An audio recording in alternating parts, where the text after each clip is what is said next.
ไม่สุงค่ะเมื่อในเป็นวันที่7เดือนธันวาคมที่5ปี2026ในตอนได้ข่าวใส่หมอหอมมีข่าว3ตอนที่มาเปิ้นเผาค่ะอ่อนตั้งเปิ้นได้ก่อเข้ามาถ่อมด้วยข่าวโหนในนางจึงเล่าถูกย่าเปิ้นเฮ็ดอัตราใส่ในเมื่อวันที่5เดือนธันวาคมที่5ปี2026ในมีข่าวง่าวออกมาว่าแพทย์ณปภาเป็นนางจึงจือซึ่งใหญ่ค่ะเนาะก็ถูกย่าก้นหิมจำในเฮ็ดของใส่เฮ็ดอัตราใส่ว่าจังได๋ค่ะและก็เป็นรองที่อันหลายๆก็มีความถามบานเจอกอมไข่หยุ่มก็ติเลยหยุ่มเย้าหือว่าลวงเฮ็ดใส่กันจังไหนในต่อถึงปานเมื่อเหลียวในยังตึกมีอยู่ไหนคะอยู่ดีนางเจิงแพทย์ณปภาค่ะก็เลยออกมาลัดว่าย่ามานั่นน่ะเนาะเหมือนจังว่าย่าก้นคิมจำเนี่ยเฮ็ดของใส่เนี่ยเอาจื้อย่อก็วันเดือนปีเกิดเนี่ยค่ะกว่าปันมนต์จ้างเจ้าได้เฮ็ดจังไหนคะวะนะมานั่งลัดในว่าฮู้ว่าเขาได้เฮ็ดกว่าเฮ็ดอีสางนั่นขนาดเนาะเลยฮู้ว่าก้นหิมจำได้กว่าจู้ด้วยว่านางเจิงก็ได้เตตกแต้มเมินหลายว่าบ่ย่อก็น่ะคือมันได้ยอมการนั่นเตเลยเฮ็ดจึงหือเตเลยเฮ็ดของใส่เมินหลายจึงหือว่าสังว่าจั่งใดเนี่ยค่ะก้นหิมจำนั้นแต่ก็ถามว่านางเจิงได้ฮู้หลวงอีหังจ้อมก้อยกะว่าฮู้คือตั้นหลวงได้ย้อนว่ามีกวนป่องเลี้ยงลาดแหน่มาเฮ็ดจังได๋น่ะเนาะ ก้นก็ได้ๆเขาก็ยามเฮ็ดเหย้าปอกหนึ่งเฮ็ดจั่งใดคะนะเขาก็เอาวันเดือนปีเกิดเนี่ยค่ะกว่าจู้หม่นจ้างเจ้าตีเพชรบูรณ์ตุ้ยเหี่ยวก็เฮ็ดใส่ว่าซังว่าจั่งไหนเฮ็ดเนี่ยค่ะเฮแลเมื่อวันจันทร์ที่ป่นมาในก้นก็ในก็กว่าที่เพชรบูรณ์เที่ยงกำหนึ่งค่ะฮู้ว่าเฮียงและเขาว่นเฮ็ดจั่งไหนเขาขี้เก้อีสางนั่นขนาดน้อก็มีความถามเฮ็ดจั่งใดอะค่ะ มะนางเนี่ยก็ถามตัวเจ้าก็อยู่ตาเสค่ะเนาะว่าเฮียงแลซัมมาโวนให้แลเฮ็ดดีมะนางจึงไหนแหน่ก้นก้อนนั้นๆเนี่ยเขาก็มีเฮิรนมีโลดเป็น3ลำมีเฮิรนเติกมีเสียงต่างกินมีกูเจอกูร้องมีกูเมียวก้อยกะว่าเขาซ้ำเป็งปอหั่นจ่ายนั่นขนาดเนาะไหว้หลังเฮเขากว่าหามนต์จ้างเจ้าที่เพชรบูรณ์มายาวเนี่ยแจ้เขาก็มาเฮ็ดปางตึงกล่าวว่าจังหวะเฮ็ดจังได๋คะเนี่ยนะ มือพ่องหนังนั้นซ้ำก็เป็นก็เป็นโผมานั่งซ้ำหันแมนเฮ็ดจั่งใดก้นก้อนนั้นค่ะเขาก็ไปกว่าไปมารอเพิ่นเหี่ยวก็ฮ้อเติ่งก่าวอีหังง่อมโพเหย้าเฮ็ดจั่งใดในมือนั้นก็หยิบไว้โคกของอีหังเหเมียวๆเหมือนจั่งเป็นผ้าขาวจั่งใดเนี่ยนะปะยอก็ไปมาหิ้มจำกานางจึงได้เสียวก็ซ้ำเอาอีหังก่อมโพเนี่ยค่ะเนาะทึมใส่ดีกานั้นเฮ็ดจั่งใดคะนะมะนางเนี่ยก็ยามถามดีก้นก้อนนั่นว่าเฮียงเลยเป็นจั่งไหนเฮียงเลยเฮ็ดจั่งไหนเนี่ยค่ะว่าเนาะก้นก้อนนั้นก็ลาดว่ามันเป็นปื้นตีๆแน่ๆมันเป็นของเฮาเนี่ยเป็นของปอของแม่เฮา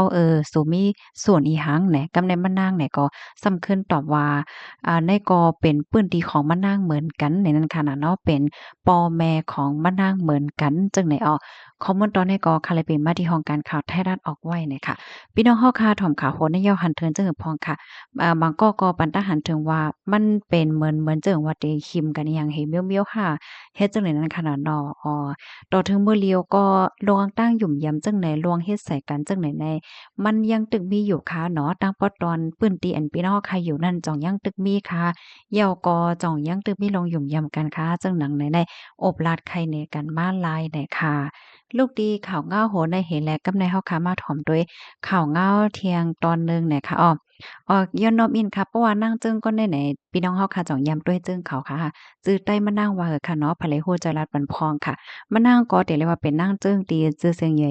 ก็หนึ่งเหมือนกันค่ะเนาะค่ะกำไรเข้ามาถ่อมด้วยข่าวเก้าเที่ยงโขหนึ่งค่ะ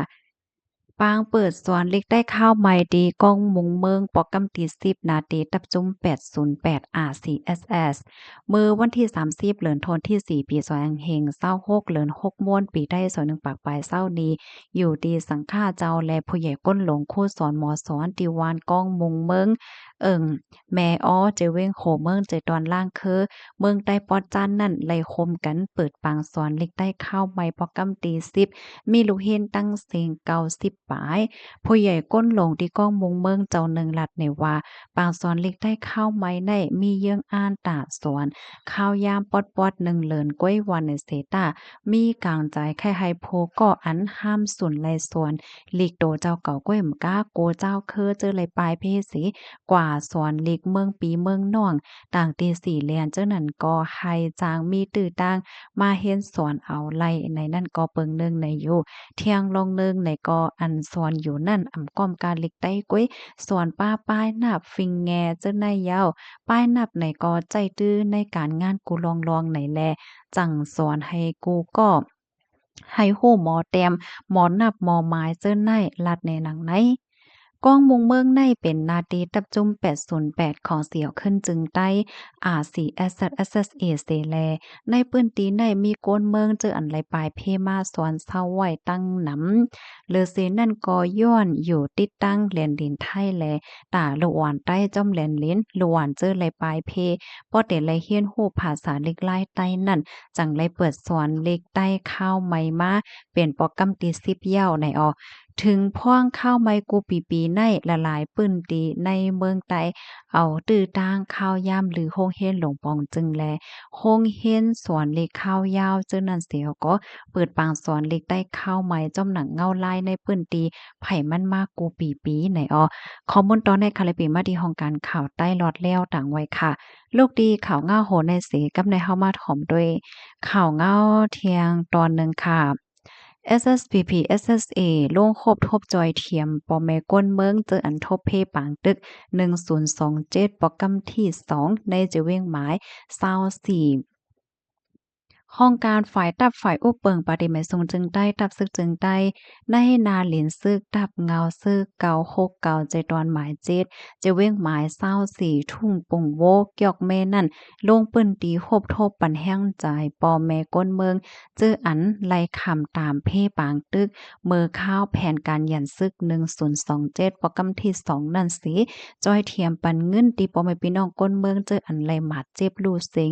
ย้อนปางตึก1027โปรแกรมที่2เจ้านั่นในเมื่อวันที่4นั่นในตามตัวผู้กวนตับเงาซึก969และตั้งกรรมติโอเปิงเงาง่วนปฏิเมทรงจึงใต้อ่อนโหห้องการฝ่ายโอเปิงในใจตอนหมาย7จะเว้งหมาย24เสียวก็ลงปื้นตีจัดเฮ็ดปางโคบโทษปันแห้งใจพ่อแม่พี่น้องก้นเมืองในนาตีจะเว้งหมาย24เจออันไลขามตามเพปางตึกเจ้านั่นแลเจออันไลเจี๊ยบค่ะเนาะไลลู่ย้อนปางตึกเจ้านั่นจอยเทียมป้าโตเงินนึงก่อนไหลใน550,000เปียว่าไหนค่ะที่ในปางโฮบทบนั้นพกรตับเงาซึกเกี่ยมพกรตับเงาซึก969ก็มาติอุปเปิงเงางนผู้จัดการเจตอนหมาย7ผู้จัดการเจเว้งหมาย24หมอกลัดข้อความสับแลงแหนตีป่องตับซึกจึงใต้แลป้อแม่พี่น้องก้นเมืองรวงการฝ่ายห่มโลมการอบเปิงการโฮมมือให้เป็นนำหนึ่งใจเหลียวลวงเจ็บลวงเจ็บสร้างจึงใต้แลปันเฮียงใจพ่อแม่พี่น้องก้นเมืองเจ็มเจ้อในพ่อแม่ก้นเมืองในนาเหรียญซึกตับเงาซึก969เจตอนหมาย7จะเว้งหมาย24ในพ่อแม่ก้นเมืองอันไหลลู่เสียงย้วนปางตึก1027มี41ก่อเจ้าทหารลู่หลอน2ป้าอันไหลเจ็บแลเป็นตุคิตามี17ก่อคมทั้งเสียงอันไหลหมาดเจ็บลู่เสียงมีอยู่60ก่อว่าจังไหนเมื่อป้นมาปี